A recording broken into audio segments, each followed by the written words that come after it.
Welcome. In front of me is a Nubia Pad 3D, and today I will show you how you can insert SD card into this device. So, before we get started, you will need to grab a SIM eject tool, similar to this one, which will come provided with the device in the box. But if you can't find it, you could also use a paper clip, straighten out one of the ends, and it should work just as well. And once you have either one of those, you can then pop out a tray which is located on the top of the device if you're holding it in a landscape mode. It's right over here, along the same side where you have your power and volume rockers. Using the little tool, find the little insert area.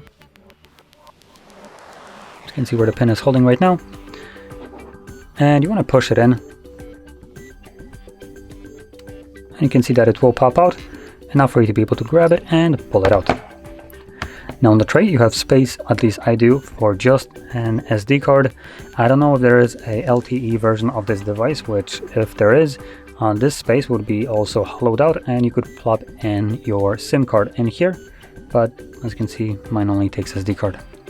In any case, from here we can just pop it back into the device. You want to be careful about it. There is nothing really holding this card in place, so it could just kind of like, come loose, as you can see. So once you put it back in, card should start working right away. So let's see if we have any kind of notification about it. And we do right here at the bottom. Samsung SD card for transferring photos and media. So that's it. Now, if you found this very helpful, don't forget to hit like, subscribe, and thanks for watching.